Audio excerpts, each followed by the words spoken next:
Hello, everybody, and welcome into the Apples and Ginos Fantasy Hockey Podcast. My name is Nate Groot-Nibelink, and I'm the creator of Apples and Ginos, originator of the Zero-G Draft Strategy, and contributor to Yahoo Fantasy. In this podcast right here, Blake and I are going to give you all the best streamers and ad options for the next week so you can start planning early. Let's hit it.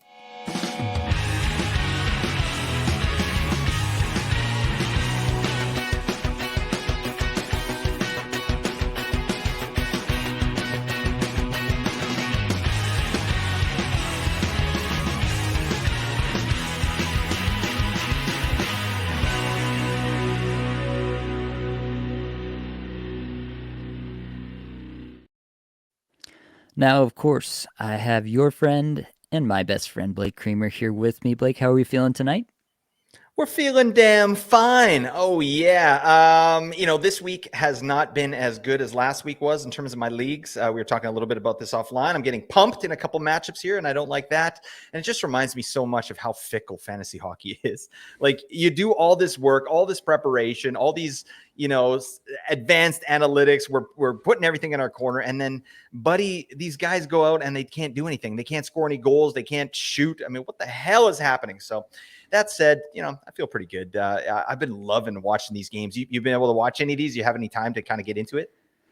Yeah, I've been watching a few here and there, mostly, like while I'm doing something else around the house, folding laundry, catching a period or something like that. But yeah, it's been fun. I've definitely got a few more games than I normally get to throughout the season because I'm feeling it in the early going here. I like to see what's happening in these games. Had my own game here, my beer league game tonight. We got absolutely destroyed, 8-3. Oh my God. Super fun. Definitely not my fault though. I'm just a defenseman. I don't Yeah. think I'm required to play defense in that regard. So, Well, that's fair. Yeah, it sounds like a real team player here. All right, Nate Groot-Nibelink. All right, confirmed team player. Yeah, absolutely. Yep. Well, Blake, why don't we get right into it? Why don't you hit us with some news and notes, things going on around the league? You bet, my man. We got some newsies going on. All right. We got to keep you updated. That's what we like to do here at Apples and Ginos. All right. So let's get to business. First off, this is going to be rapid fire stuff here. Just some fantasy relevant stuff. All right. We're not going to hit it all, but we're going to hit some of it. And that's what we do. I'm yammering on. Let's go. All right. Steven Stamkos is back. So, that's just an update. He's back. He looked good. He got some points. So I like that. So get him back in your lineups. Chris Letang, actually, he was day-to-day, sounded like he's nursing an injury there, but according to him, himself, sounds like he's probably going to be good to go on Saturday. So you can probably roster him comfortably.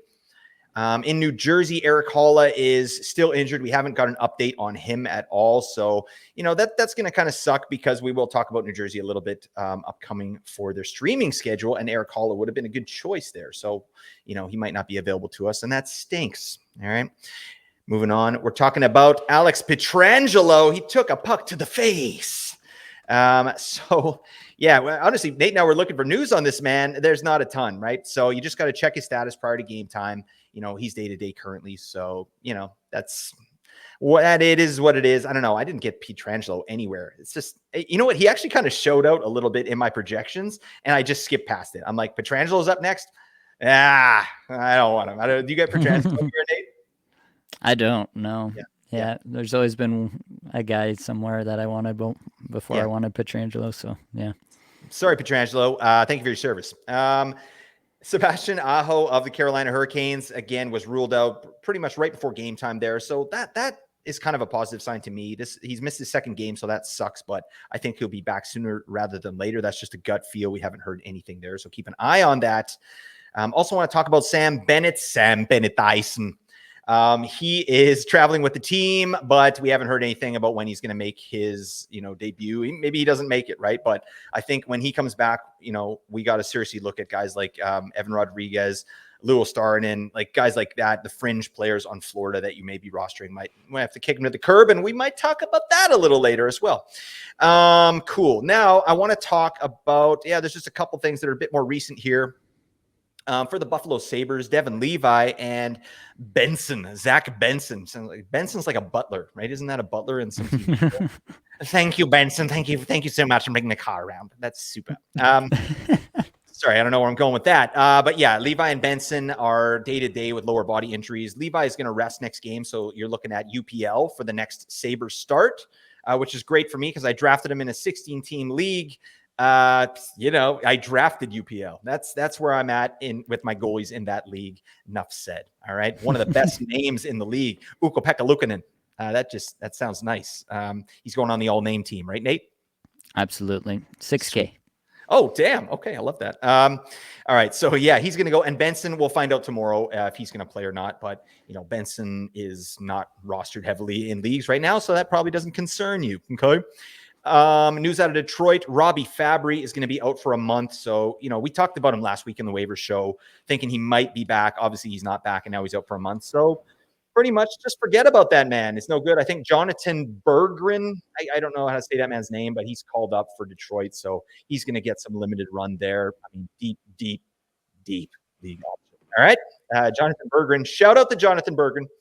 I also got to talk about Matt Boldy and Jared Spurgeon. They are both week to week, as for Dean Evison, the head coach there in Minnesota. So we're not getting any help with Boldy, but I mean, I still think it could be worse, right? The fact that they're not saying they're out long term, like that's a good sign, especially Boldy. Obviously. Like Spurgeon is a fringe defenseman you might have in a category league for his blocks, right? But Boldy, yeah, this guy is someone we were excited about here at Apples and Chinos. So hopefully he makes it back sooner rather than later. In St. Louis, Pavel Buchnevich, he's going to be back on the ice Saturday, and he's skating. He could be back in the lineup for the game, so keep an eye on that and activate if needed. You can drop one of your stinky streamers and get this man in the lineup, all right? Now, I want to talk about Nico Hischier. He was actually injured in the game tonight, the New Jersey game tonight. He didn't come out for the third period. He's being evaluated, so we should know more about that tomorrow.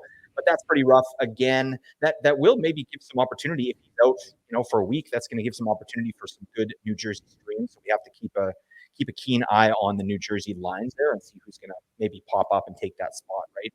I think Mercer is going to be a good stream coming up this week if he's not already rostered. Right? But we'll talk about that as well. Should know more tomorrow. Tyler Bertuzzi, not Todd Bertuzzi, Nate's favorite player. Tyler Bertuzzi, he's questionable for Saturday's game, but sounds like he's going to tough it out. Should be good to go. He's been battling something, I think, and sort of just playing through it. So, I mean, he hasn't been super effective, honestly, and he's on power play too. So that's not a great place to be in Toronto there, but he can still do some stuff. So hopefully he's able to make it into that game there. Last couple things here. Zach Werenski, big ZW. Oh, buddy, came back in the game tonight. I love it. Goal and assist for Zach Werenski. Thank you for your service, Zach. You're a special human being. You're a beautiful and unique snowflake, and we love it. All right. It actually does suck, though, because I had Markstrom on like 5 teams, and took the L there, but, I'm happy for ZW. I have him on 7 teams, so there you go. But, yeah, goal and assist in over 21 minutes. Good sign. I think he said something too recently, like he knew he wasn't going to be out long term after the injury. Like it sounds like it was just like a legit Charlie horse. Like this guy just took a knee right in the quad, and that sucks. I think we all know what that feels like. And so yeah, can't really go out and skate on an NHL team with that going on. So, and then lastly, I do want to talk about some lineup changes in Edmonton and in Buffalo, just for your fantasy teams here. So they're doing something different there. In Edmonton, I don't know what the head coach is doing, but the new lines there are McDavid and Draisaitl and Hyman on line 1. We got Nuge, Fogel, and Matthias Janmark on line 2. Huh? And then we got McLeod, Connor Brown, and Evander Kane on line 3. Buddy, no. This I hate this.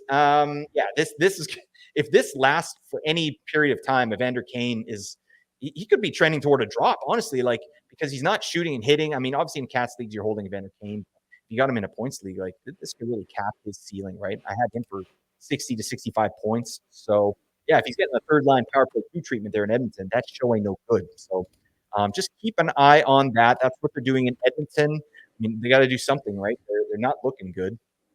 And then Buffalo as well. This is going to be really relevant for this upcoming week here. So their top line is going to be Tage Thompson, Dylan Cousins, and Jordan Greenway for the top line. That's what they're rolling with. And then second line is going to be Middlestat centering Jeff Skinner and Alex Tuch.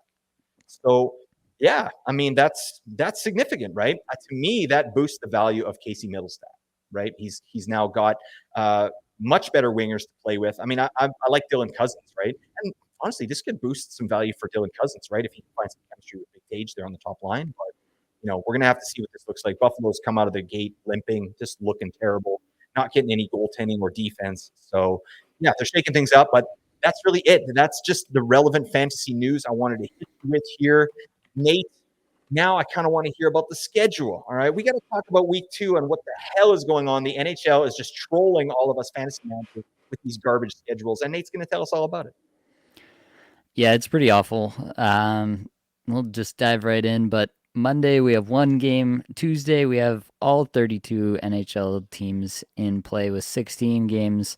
One game again on Wednesday, 11 games on Thursday, 6 games on Friday, 9 games on Saturday, and 4 games on Sunday. In total, that comes out to 48 total games on the week. It's another light week in total. Yeah, like I said last week, 50 or less, I usually consider a light week. We've got, you know, I usually talk about the Monday, Tuesday back to backs that people like to open the week with. That's Buffalo and Montreal this week. But I mean, you're not getting anybody in on that Tuesday because literally everyone in the league is playing on the Tuesday night. So that's kind of useless this week, unfortunately. There's no team that has Monday and Wednesday. So no, kind of obviously again, because there's only one game on the Monday, 16 on the Tuesday, one on the Wednesday. So no team with the 2 off nights in the early week. But we do have some options with the Friday, Sunday off nights to end the week. We've got Buffalo, Minnesota, New Jersey, San Jose, and Washington that all have both of those off nights. So you can look there towards the end of the week. And then Minnesota and San Jose in particular have Thursday, Friday, Sunday. If you have room on the Thursday, the 11-game slate on Thursday, then that looks pretty nice. And there's 2-game back-to-back streams that you can look at as well. The Saturday is pretty light, so you can look at a few different teams that have back-to-backs, either the Friday, Saturday, or the Saturday, Sunday. You can look at a few things like that, like Chicago has a Saturday, Sunday. For example, they only play on the Monday and then not again until Saturday, Sunday. But you could look at something like that if you were so inclined. Basically, the overall, I guess, strategy as it is, as much as there can be in a week that's this terrible, is that the early week is just kind of what it is. Like it's truly terrible. So you just kind of have to accept that for what it is and move forward and go with whatever you can um, that's gonna work for the end of the week, basically. Sorry, I think I misspoke on the Chicago there. Yeah, I was looking at the wrong week. Yeah, I should correct myself before I get too much further. Chicago doesn't have that back to back, but there are definitely some other options there with the Friday, Saturday back to back LA, Vancouver, Vegas. So just to correct myself there. Moving on, Blake, why don't you take it from here and talk about the worst teams to stream and some drops that we might be looking at for this week? Yeah, you bet, buddy. Yeah, but as Nate said, I mean, this is just a garbage week. Like you can't do much with this. I mean, one game on Monday, one game on Wednesday. Yuck. That's it, we're trying to give you a tactical advantage over your opponents, and with this kind of scheduling, it's really tough to do that. So take it all with a grain of salt. But yeah, just like Nate said, let's focus on the back half here. Let's focus on the back half of the week. But let's talk about the stinky teams. All right. So the worst streaming teams this week are going to be the Dallas Stars, Florida Panthers, which sucks for me, Nashville Predators, and the Tampa Bay Lightning. They all play 2 games, but they have 0 off nights. So they all play on that Tuesday, right? So any fringe guys, any streamers from those teams, you're dropping those guys, right? So, I mean, let's get into that. Sure, let's unpack that a little bit. So definite drops for me on Dallas. You're looking at guys like Matt Duchene. Was that Duchene again? Every time I hear the name Duchene, it reminds me of Don Cherry's Rock'em Sock'em 3 or something, but it was Steve Duchene. And he like just dummied somebody, right? And then that's what Don Cherry says. Was that Duchene again? Was that Duchene? So I don't know. If you hear me say that, that's what I'm talking about. Love Don Cherry. Shut up. Rock'em Sock'em. All right. So yeah, you're dropping Matt Duchene, Tyler Seguin. I think you're dropping him. Wyatt Johnston, get the hell out of my sight.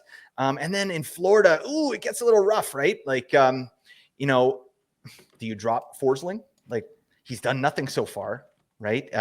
0 points. I mean, he's getting deployment, right? But this might be a case of better actual real life defenseman as opposed to fantasy defenseman, right? And OEL is the guy who's been getting all the run, getting all the offense. So, Forsling, I think, is probably a drop. And then what about Evan Rodriguez, right? I think, he's getting good deployment. He's getting 20 minutes, 19, 20 minutes a night. But I don't know. I feel like for 2 games of Evan Rodriguez, I'd rather have, 3 games of someone like TJ Oshie or something like that. You know what I mean? Like, it just feels like a little bit better there. I mean, I don't know. I think if I have Rodriguez in one spot, I'll be dropping him. Let's say that.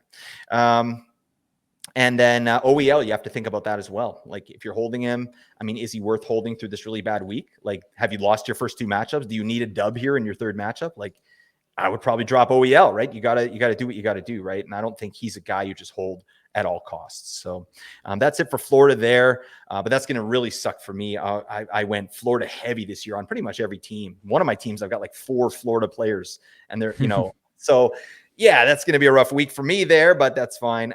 Moving on to Nashville, right? Tyson Barrie, no, get the hell out of my sight. Power play 2, I don't think so. And then you're Ryan O'Reilly too. Like, I feel like you can drop Ryan O'Reilly and probably pick him up again, right? I don't think people are rushing to the wire to go get Ryan O'Reilly, even though I do think his value has increased big time in Nashville. He's getting a lot of deployment. He's putting the puck in the net, and he's got some good chemistry with Philip Forsberg. So I like that player, but I think you could drop him this week and probably just pick him up again next week if you're interested in that. And that said, Tommy Novak, no, he's not getting enough deployment, so he's an easy drop for me. And then for Tampa Bay, yeah, any of these fringe guys, Tampa Bay's, they're a tough team to roster this season, aren't they, Nate? With their really crappy schedule, and really, I mean, their top line, obviously you're playing them and you're playing Sergachev and Hedman, but who else, right? You're Cirelli? No. Nick Paul? No. Tanner Jeannot, even in a banger league? No. You're just, I don't know. So I think you got to pretty much drop those guys, including Nick Paul, right? He's getting power play time, but I'm not holding Nick Paul for a 2-game week. Get the hell out of my sight. So anyways, that's where we're at with that. Those are the teams with just 2 games played and 0 off nights. So that show ain't no good. All right. We got to talk about some other teams that have 2 games. The Coyotes, Arizona, and Chicago Blackhawks. They play 2 games and they have 1 off night. So you can get 1 game out of these players. So you seriously got to think about dropping some of these guys. Like, just drop Connor Bedard. Just drop him off your team. No, don't do that. Do not drop Connor Bedard. Oh my God. Just playing with you, everybody. Do not. Yeah. But that's going to be tough for Bedard holders, right? Because, yeah, you got shut out last game, just doing nothing. They really took him out of the game. But, yeah, in terms of Arizona, you're like Logan Cooley. I don't know if he's a hold this week. To me, we're 1 game of Logan Cooley. He's been great. He's been a bit of a revelation, but the deployment's not really there. He's getting that power play 1, so that's nice. But I don't know. You got to make some hard decisions in weeks like this. And I think Cooley's on the bubble. I wouldn't be holding Logan Cooley. Nick Schmaltz, that's a tougher one to me. I like Schmaltz better than Cooley just in terms of fantasy this year. So I might hold Nick Schmaltz. But, you could easily drop him, and that's not a whiff in any way, right?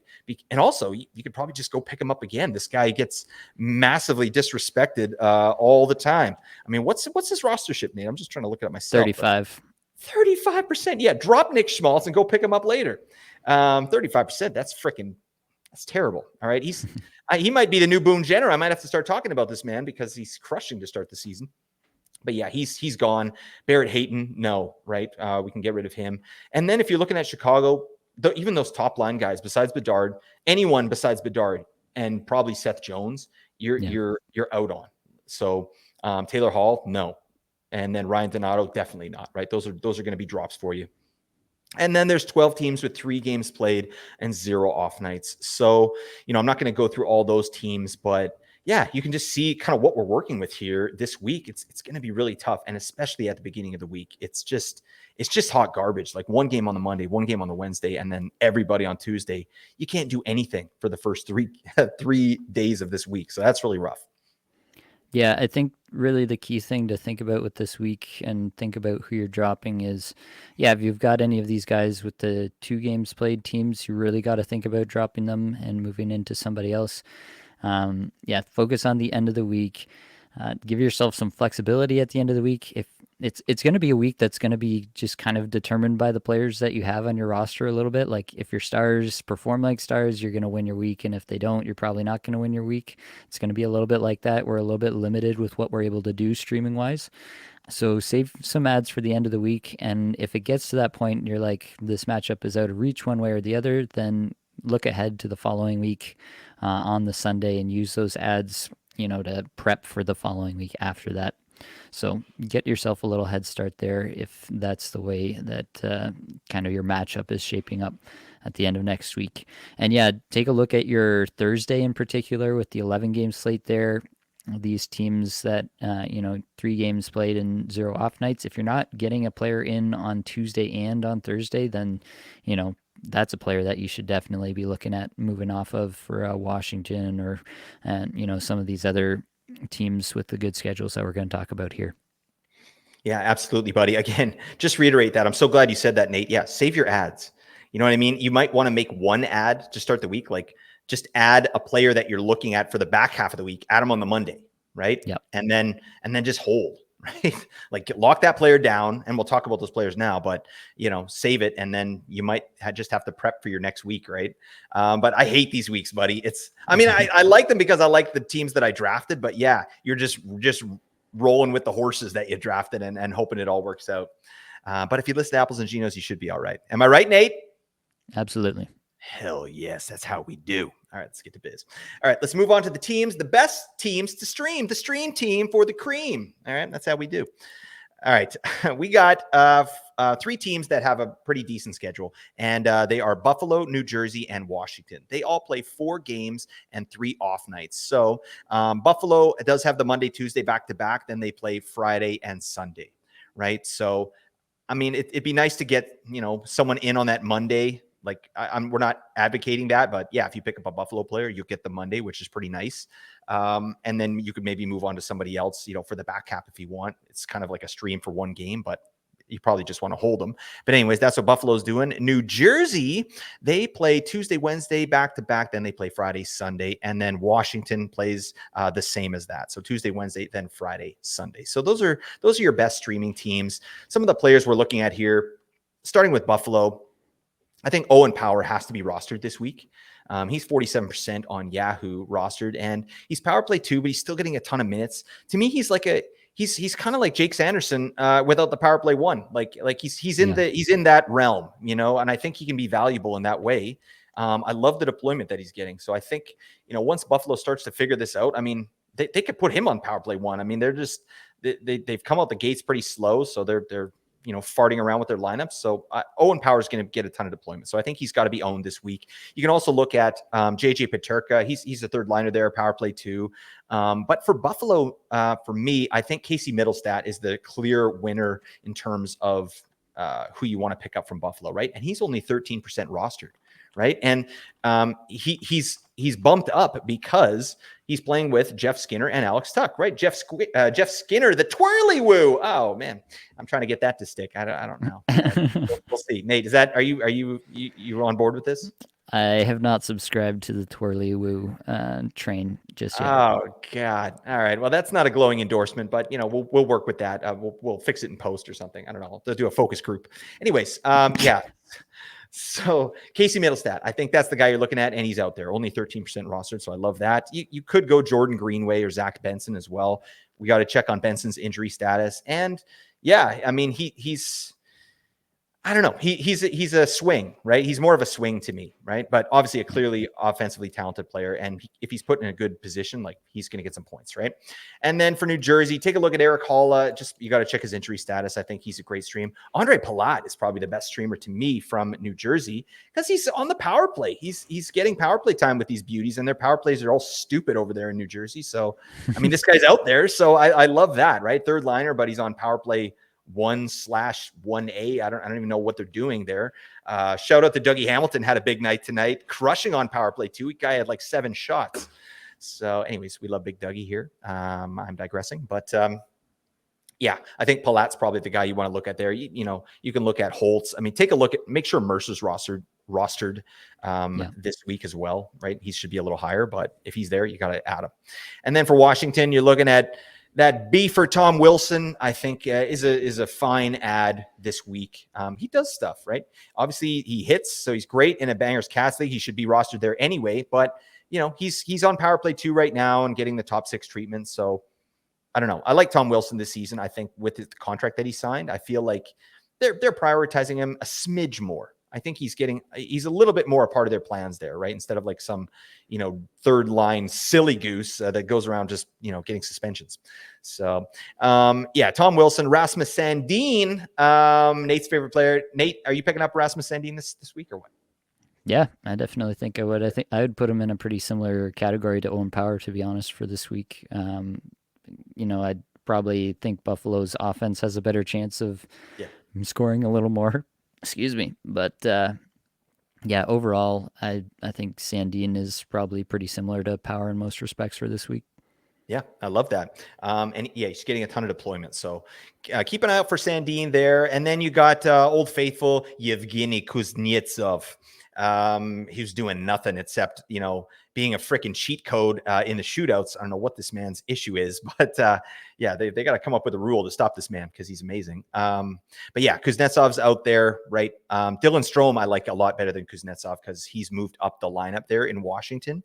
Sounds like he's going to get some run with Big Ovi, right, to try and get this guy cooking. So Dylan Strome, to me, probably the better option forward-wise there. And then TJ Oshie as well. He had a great game the other night. All the metrics we like, shots on goal, scoring chances, all that stuff. He was cooking. So I like TJ Oshie. Keep an eye out there. And then Nick Backstrom as well, I threw on this list just because he's getting power play 1 potentially, right? So, I mean, that's a deep league option. You're picking up Nick Backstrom, like things are not going well in your league, right? But he's out there. All right. So yeah, that's it for those 3 teams. But yeah, honestly, I think you probably want to pick up one of those players on the Monday, right? And you can just ride with them, save the rest of your ads, and then fiddle with them, from Wednesday on, right? Or from Thursday on. Yeah. Anything else to add there, Nate? Yeah, not too much. I think I'll get into how I'm ranking these players for the upcoming week once we get there. But yeah, let's keep rolling. Talk about these teams that go 4 games played with the 2 off nights. You bet, buddy. We're looking at Minnesota Wild and the San Jose Sharks. So 4 games played, 2 off nights.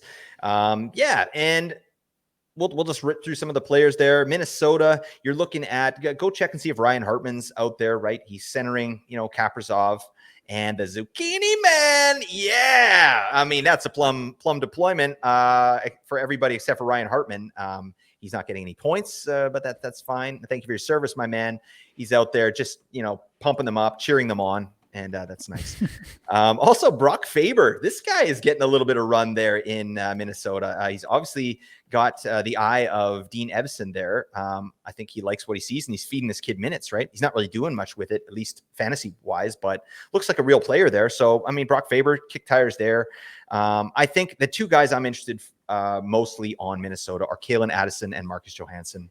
Obviously, Addison is the quarterback on power play 1. And as Nate tweeted out earlier today, this guy's getting over 20 minutes now, where he did last game, and he had like some legit good underlying stats, right? I think, what was it, Nate? He had like 7 Corsi 4 or 7 shots, or what was it? 9 shot attempts. Yeah. Yeah. Beautiful. I mean, that's not really what this guy is known for, right? He's a great offensive player, but he's Tony DeAngelo light, right? And that's not in a good way, right? So we need him to kind of change his identity a little bit, and I like that. 21 minutes, Kalen Addison, who's putting pucks on net. Yes, I love that. So definitely kick tires there. Marcus Johansson, this is a guy I've kind of been low-key excited about as a deep sleeper going into the season, right? Because I love the way he finished the season on that second line with Boldy and Joel Eriksson Ek. And obviously, Boldy's out, but Johansson's got some run on the top power play there, right? So he's not exactly running away with it, but the opportunity is there. So I think that's going to be a really nice stream for this week. So definitely kick tires there. And then Marco Rossi, we're just a hope and a prayer that they give this kid some minutes and some offensive opportunity because he's a beauty. But yeah, he's not really getting it. Like 15 and a half minutes last game, which was the highest time on ice that he's had, and really not doing too much with it. So, I'd like to see more opportunity for Rossi. And I'm surprised that he's not really getting it with Boldy out, to be honest. Now let's look at the Sharks. How about Thomas, the Turtle Hurdle? Is he not hurdly enough for the Hurdle Club? Yeah, 44% rostered Thomas Hertl. So that's, I mean, I know it's San Jose and they're literally the worst team in the league, but this guy's getting over 20 minutes a night. He's a real player. Like, I think he'll probably get 60 points. I think his floor is 60 points. He does stuff in a Cats league as well. So definitely, I like Thomas Hertl a lot this week as a streamer. So check and see if he's out there. And you're looking at Anthony Duclair, Big Dookie. That's a terrible nickname. I don't know. I just came up with that. That's probably not what he goes by.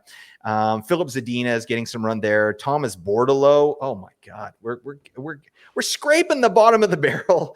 But you know what? I'd like over Thomas Bordeleau, William Eklund, or even Mike Hoffman. Oh God, I'm in a salary cap league, and I was so focused on getting like players at good cost that I had so much cap space left, and I was like, well, my team kind of stinks. So like I actually went out and picked up Hoffman as like some ridiculous salary for like $6 million or something for like, 22 points. I don't know. But he's on power play 1. He's getting some minutes there. So yeah. Any thoughts on Minnesota or San Jose? Are you interested in any of these guys, Nate? Yeah, I've got more love for Hartman than you do. He's always been this guy who lives in the 8-9 range for shots on goal per 60, scoring chances for per 60. I think he's good enough, basically, to make that happen. He's had some chances. He still hits a bit. He does a few things that provide value, even if he's not absolutely lighting it up. But I think he'll definitely have a few points next week. Hurdle I like a lot. He's getting the absolute crap played out of him because they have literally no one else there. So he's just going to volume his way into some stats. He's going to do the JT Comfort thing from last year, Yeah. except he's actually talented. Yeah, he's so better. That's helpful. Yeah, love that. So yeah, those are the two guys that I'd highlight there. Sweet. All right, let's move on. I'm getting a little long in the tooth. I want to talk about Montreal. They play 4 games with only 1 off night. Obviously, the guys you're looking at in Montreal, Mike Matheson, the professor, he's out there. Go get Mike Matheson and enjoy it. All right. This man's a beautiful man and he plays a ton of minutes. He's great in category leagues and he's running that power play, which, has some potential. Like, obviously, we're big fans of Cole Caulfield here at Apples and Ginos. So he gets some access to that man, right? He's playing a ton. So Mike Matheson should be on a roster this week. Josh Anderson, sure. Sean Monahan, I actually like a little better than Josh Anderson, although he's center only, which is not the best in terms of your streaming. But yeah, he's getting some good looks. And then how about RHP? Raphael Harvey Pinard, that block legend that Nate and I both projected for over 100 blocks, which we edited later on. But yeah, this guy's pretty good in Cats leagues, but again, he's a very opportunistic player, high efficiency. He's still not getting a ton of minutes, even with Kirby Dach out of the lineup. So yeah, I don't know. Let's move on to the last few teams here. I do want to talk about there's 3 teams that play 3 games with 1 off night, but one of the heavy nights there is the Saturday 9-game slate, right? So it's potentially 2 games that you can get these guys in for, right? And these teams are the LA Kings, Vancouver Canucks, and the Vegas Golden Knights, all right? So, we'll talk briefly on some of those players, but for LA, honestly, like, I've actually watched a few LA games, and I'm stoked on Quentin Byfield. He looks good. He's just not converting really. But yeah, I'm low key kind of into Quentin Byfield, and he's getting some reasonable even strength deployment. So yeah, I think he's a reasonable stream here. Arthur Kaliev, as you know, we like that player. The analytics darling, give him some more minutes, please. What the hell's going on? And then Trevor Moore. Absolutely. I've seen him picked up in a bunch of spots, and he's one of those guys too. Do you remember talking about him last season, Nate, where he kind of had a little, like it was like a month stretch where he was just popping off like with crazy shots on goal, and like he was in a list that. with like some elite players, right? So I like Trevor Moore, Philip Deneau as well, that third line, but again, Deneau is center only, so again, it's tough to get players in like that. On Vancouver, it's slim pickings there. Go get Tyler Myers. All right. Yeah. I mean, this guy's getting roasted in the Vancouver media. First off, chaos giraffe. Yeah. Oh, buddy. Like, is he colorblind? Like, he just passes to the other team. It doesn't matter. It's a frustrating player, because he's a wicked guy too. I actually really like Tyler Myers, but when you see the stuff he does out there on the ice, it's like you actually lost the game for the team. Like, I know it's a team sport, but you were like 51% of the reason why we lost that game. All right. So shout out to Tyler Myers and his beautiful long neck. So for Vancouver, you're looking at Philip Hronik. I think he's rosterable for sure. And then we try to pick a Vegas player. How about Wild Bill Carlson? All right. Yeah, he's got 5 points. What is this? Like 5 years ago, William Carlson? Is he back, Nate? What's going on? I don't think he's back, but yeah, had a good start here, and yeah, maybe he can stay in the Flames for another week here. Cool. All right. Well, that's really it. That's it for your best streams and your worst streams. Nate has ranked some players, and as we do, I'm going to look at his list and pick it apart and smash it. So, Nate, why don't you give us your best players to stream ranked by the legend Nate Niblick? All right. So basically, the way I do this every single week is I have to take into account the schedule. I can't just, pick the guys that I think are going to score the most points on the week. I also have to take into account the fact that they might have games that probably nobody is going to be able to use. So, schedule is definitely a factor in these rankings every single week. But the way I have it now, I kind of have a top tier of 4 guys in my mind that are all from the first group of teams that we talked about, the Buffalo, New Jersey, Washington group. So right now I have it ranked TJ Oshie, Dylan Strome, Evgeny Kuznetsov, and Casey Middlestat as 1, 2, 3, 4. I've got Oshie at the top here. He did have that good game. His underlying stats are the best of this group, best of pretty much anyone on Washington right now, which isn't saying much. But he's also on the top power play. He's playing with Kuznetsov at he's an even strength. I think Oshie's the one that I just kind of feel the most confident in doing something next week, right? That you're not going to get zeros from Oshie next week. Dylan Strome right now on that top line with Ovechkin, so you feel good about that. But of course, we know that could change as well at any point. And then are you left with anything? Because he's not even on the top power play right now. So that's a little bit tenuous to say the least. But I do think that Dylan Strome, like, he might be the most talented at this stage in their careers of all the rest of the guys after Ovechkin. So that keeps him above Kuznetsov for me. Kuznetsov is next. I do anticipate that at some point he's going to start scoring points again, but it's not happening right now. So probably next week we'll get some points from one of these guys, but I do feel a little bit like your guess is as good as mine as to which one of these is gonna score some points for us next week. That's my reasoning for ranking it the way I have it, but I do feel like it's a pretty flat tier here.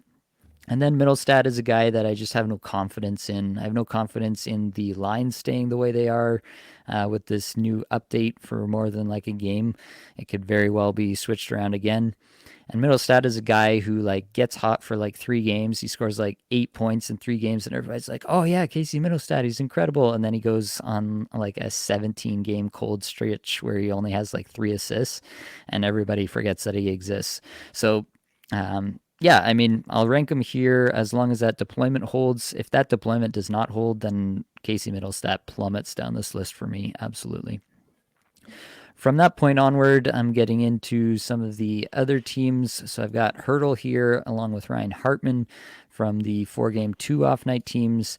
Obviously, if you're able to fit in their heavy night game on the Thursday, if you've got space in that 11-game slate for Hurdle or Hartman, then they move up this list. Basically, Hurdle would go to the top for me if you can fit them in for the same amount of games as you would be able to fit in a Buffalo or Washington player.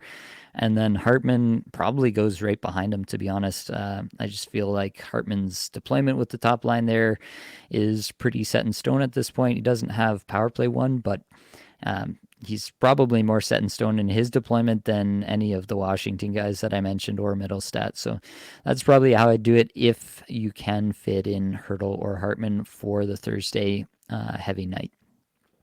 Then I go back to Washington for Tom Wilson here. Obviously, more value if you're in some sort of banger setup, but in just kind of a general points way of thinking, I guess, about these players, then Wilson fits in here for me. Then I go to Marcus Johansson at number 8, and rounding out, I have the 2 defensemen, Rasmus Sandin and Owen Power. I put Sandin over Power in this list. I flip-flopped them back and forth, and I'll probably flip-flop them again one more time before I send out the show notes for the for the Patreon members. But really, I think these guys are fairly interchangeable. I do anticipate Washington will have a better week next week because it can only go up from here. Right. Um, but yeah, if you want power over Sandine, I won't fight you for that either. They're pretty similar in my mind. All right, Blake, give it to me. What was the most egregious miss on this list? Oh God, I wish there was more, but there just isn't. Damn it. I think I like Middlestat better than Kuznetsov, so I'd probably put him above Kuznetsov. I haven't liked what I've seen from Kuznetsov here. He's obviously being moved down to the third line. Sure, yeah, he's power play one, and that is very valuable. Whereas Casey Middlestat is power play two, right? So that's a big deal, right? But yeah, I think I that's what I would do. I take Middlestat over Kuznetsov, and then Hartman. Yeah, I'd probably bump him down below. I might put him as number 10, Hartman, and then I probably throw Marcus Johansson up where Hartman is. So I'm kind of excited about Johansson. I feel like he's gonna pop here. I don't like. I just think he has some good opportunity. And that team, it was just a horrible game, that last one, right? So I think you can throw that out. And he's available, right? He's 4% rostered. So, but that's really it. I think I would stick pretty much with these 10. I can't see anybody else who would be a better stream than these 10 right here. I love these two defensemen as well. I'd probably take Power over Sandine as well. But yeah, like you said, it's a toss up. I think they're both valuable and they're both getting a ton of minutes. Yeah, and with Johansson, anytime you can grab a guy that's going for 3.65 shots per 60, you absolutely have to get excited about that player. Oh God, no. No, don't fact check me on this, Nate. All right, come on, damn it. We do that off the air. All right, damn it. We're still working out the kinks, everybody. Don't worry I about it. still I still got him in the list. I think he's fine, and obviously getting that power play one will bump him up a fair bit. But yeah, it's not been terrific in the underlying stats for Johansson, to say the Now I least, and have they to really now I have don't. to look up his previous stats too. You just give me a minute. You carry on. All right. Best for hits ranked. I've got Wilson at the top here because obviously Wilson provides more than just hits, more than these other guys. But honestly, he's probably one of the biggest hitters that you can stream reliably this week as well. Has the good schedule. Michael McLeod from New Jersey is an option there. Marcus Foligno, big hitter from Minnesota, if you can get that Thursday heavy night. Kevin Ball off of the Devils as well, and Matthias Samuelsson from the Buffalo Sabres. These are five guys you can get some hits from. Best for blocks, I've got Matthias Samuelsson up at the top of this list for the schedule there. Then I go to Martin Fehervary from Washington. Mario Ferraro over in San Jose. Again, if you can get the off night or the heavy night into your lineup, then Ferraro moves up the list for me. He's probably the top of the list if you're getting the same amount of games from Ferraro as anybody else. Trevor Van Riemsdyk back in Washington, and Jonas Brodin from the Wild. Anybody from the hits and blocks here, Blake, that you'd be stoked to add? You know, I know I was talking to Yang on this, man, a little bit off air, but Marcus Foligno, I don't know. You could get some points from this man. He throws in the odd point, right? Yep. He's a valuable player. And obviously, like if you have Pims, I've got him in my bangers, my full bangers league, and I'm loving it. I picked this guy in like the 11th round or something, and yeah, he's just flying right now. So yeah, he's power play two. He'll put in an odd point and he'll just beef it up with the best of them. So yeah, I like that player. And obviously Tom Wilson. Yeah, those are great ones. All right. Let's keep rolling. Let's talk about best players to add for the future. Um, I think I got to put Josh Norris to the top of the list. I didn't know when he was going to be back, but he came back and he came back with a Yeah. vengeance. Two Yep. goals in his first game. 49% rostered on Yahoo right now, so it's last call on Josh Norris, most likely. Below him, I've got some repeat guys here: Arturi Lehkonen, Robert Thomas, Nikolai Ehlers. Interested in all of these guys, obviously for different reasons. I really think that Ehlers is going to keep rolling. He had 2 assists with his newfound top power play deployment. If he ever found his way onto that top line, which I am not counting on by any stretch, but if he ever did, I really think that he would move up. Move up everybody's lists and be rostered widely at that point. And then Nick Schmaltz rounds out the list for me. Obviously, I think that there will be some Nick Schmaltz drops for next week. We talked about that. even advocating that if you need to, you definitely can drop Nick Schmaltz. But that also creates opportunity on the back end of that, right, where you can go back in and grab a Nick Schmaltz, and he can actually be someone who stays in your lineup if you have injuries or what have you. You can actually rely on somebody like Nick Schmaltz if he gets dropped in your league. Below 20% rostered, I've got Sean Couturier at 17%. Really nice start here for Couturier. I'm really digging what he's bringing. It seems like he's all the way back basically in Philadelphia. I'm not ready to give them wagon status. It's pretty early in the season to be tossing around things like that, but they're definitely not near as bad as they were last year. So we will say that much. I think it was sixth in scoring chance for percentage that I read at even strength. Man, that's a far sight from where they were last year. Yeah. That's for sure. No, they looked And good when they pumped the Canucks there 2-0. So yeah, it looked like a much improved team, like structurally. You know what I mean? Defensively yep, sound. yeah. And then sub 10% rostered. I do have to throw Jakub Vrana back in here, goal and an assist this week again. Yeah, I think Vrana is absolutely worth a deep shot in a deep league. Don't expect, that he's going to get top line deployment or top power play deployment, but, injuries happen. There's always ways for these players to break out. If you're in a deep league and you need somebody from way down the list who could stick and be a difference maker, then Vrana's that guy for me. All right, Blake, of these players, who's your favorite, and did I leave anybody out? Yeah, these are great. I love Josh Norris, and it's not a guy I didn't project him high, so I'm not super high on the player. But of course, when he was shown to be healthy, I picked him up. I picked him up in two spots, which felt really good, obviously because the guy's flying, and that increases Drake Batherson as well. I've heard a lot of conversation, people dropping Drake Batherson. Do not drop Drake Batherson. It makes no sense. So, especially with Norris in the lineup. So I love that. And Lehkonen is flying now with his shots on goal, his scoring chances. Power play one, love that. Yeah, and Ehlers, he was on the Buy Low show. Of course, he's probably going to be a mainstay there, pissing people off for the entire season. But yeah, nice little 2-assist performance the other night. Who the hell is Mason Appleton? What? Rick Boner. Oh God, what are you doing to me? Anyways, yeah, these are great lists. I did want to shout out Seth Jarvis. He's not at that 50% threshold there. He's at 54%. But if this guy's out there, you got to go get Jarvis. Get some Jarvis in your life. He is really, I think he's primed here. Like it's not a hot take, right? Like I've had a lot of questions on him. Do I hold him like for the season? Like to me, you hold him until further notice, right? If you have him, and if you don't have him, this should be a priority ad for you because he's out there doing stuff, right? He's getting prioritized. He's getting great minutes. He's on power play one. So yeah, I'm big on Seth Jarvis. And then, yeah, Sean Couturier, man, he had a ridiculous penalty shot goal against the Canucks. It was just hard Yeah, to watch. But yeah, love that. Love that he's back and getting minutes. for sure. Let's roll on with defense long-term plays. Top of the list has to be Michael Matheson, the professor, just 33% rostered on Yahoo. We got to pump those numbers up. Oliver Ekman-Larsson at the top of this list. Obviously, define long-term. When Montour's back, we're probably thinking that he's going to take this back. But to me, December is a long time away. We got a lot of matchups between now and then. So OEL makes the list for me there. I've got Byram down a few spots now to third on this list. I still believe in the player. He's just had a slow start here. Owen Power at fourth. Yeah, I think that Power has the most upside, probably, of the guys that are in this kind of range. So I've got him there. And then Philip Hronik. I do like Hronik.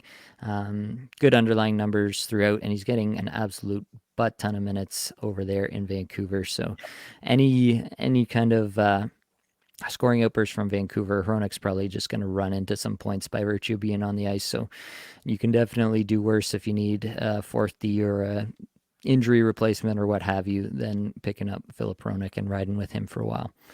Sub 20% rostered Kalen Addison. He's just 7% rostered, actually, but I wanted to highlight him, especially with the upcoming week. You're going to get a Yep. good look at him. You can feel good about picking him up for this week with the streaming schedule, and then you can kind of make your decision from there. But I was pretty interested to see that he's doing some things that he hasn't done in the past with the Yep. shot attempts and with the ice time. So fits in well for me there. Sub 10% rostered. I'm going to mention here Travis Sanheim, who took power play 1 reps in the last Philly game over Cam York.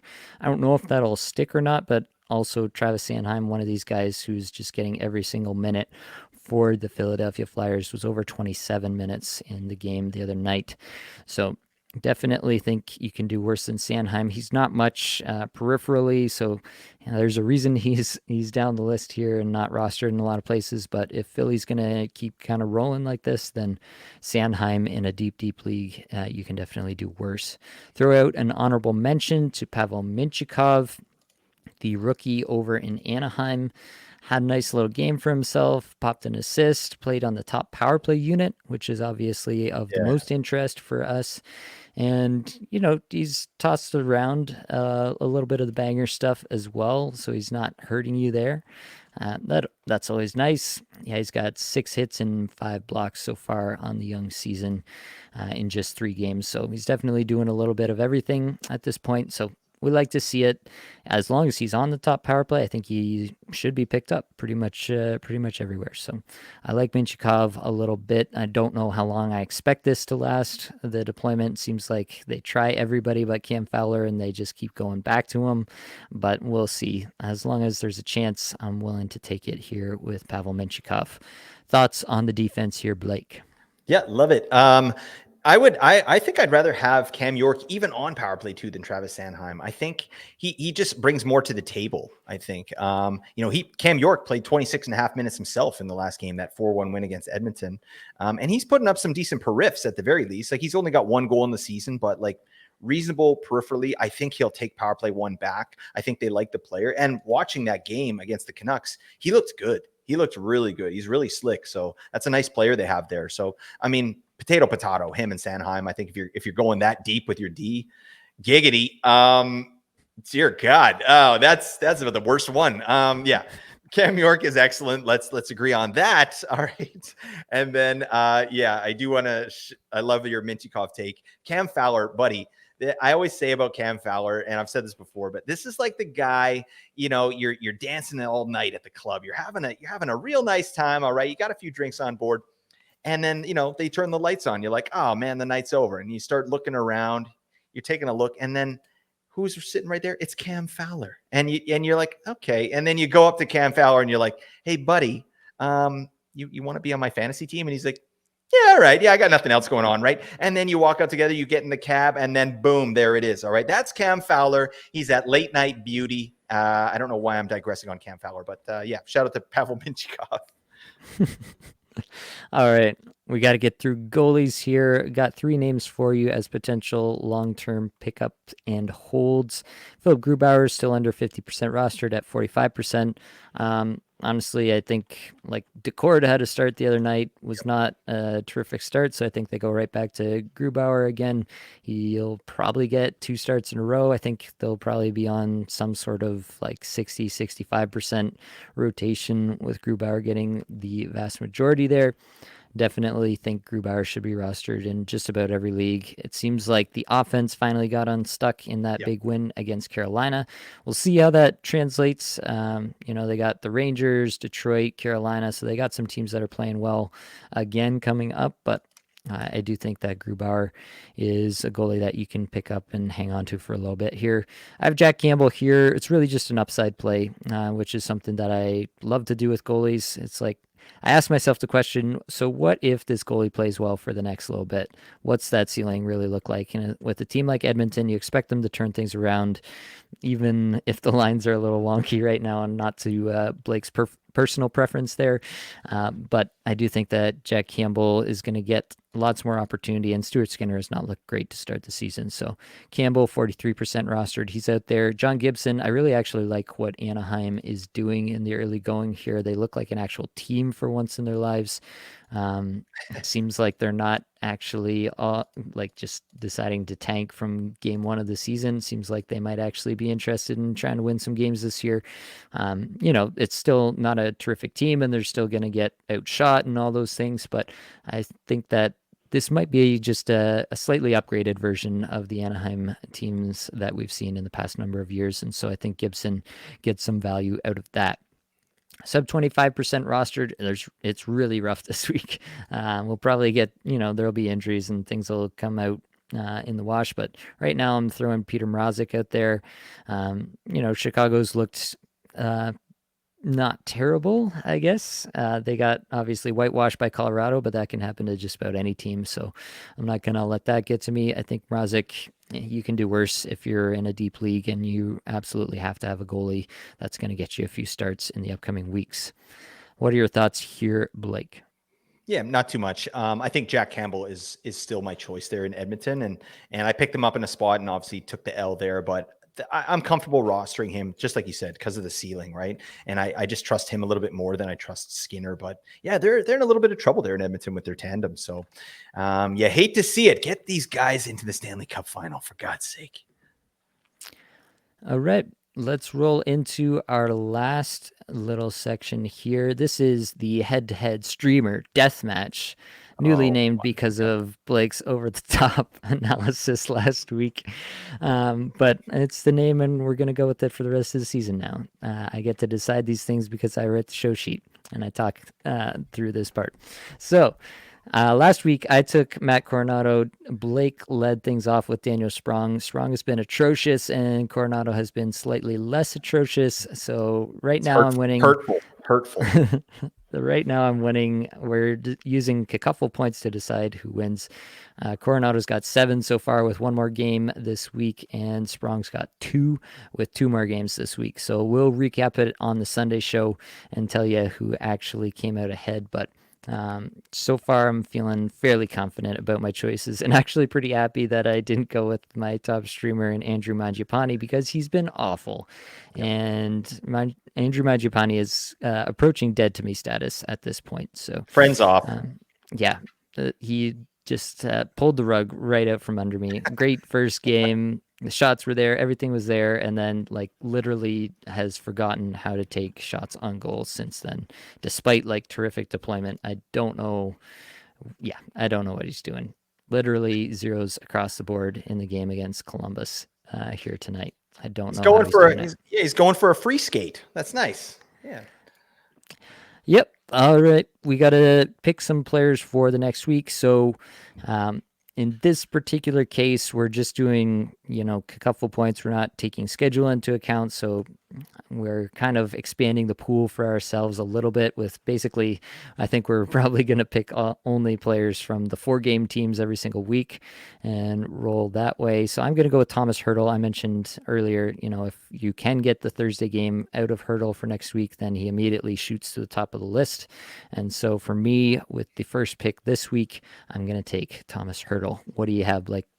Just pure cheese right there, Nate. All right. I had Hertl locked and loaded. All right. Nate told me he was going to pick somebody else, and I let it slip facially. I mean, he read my body language. Not verbally, just facially. Yeah. Then he changed his mind and took Thomas Hertl. All right.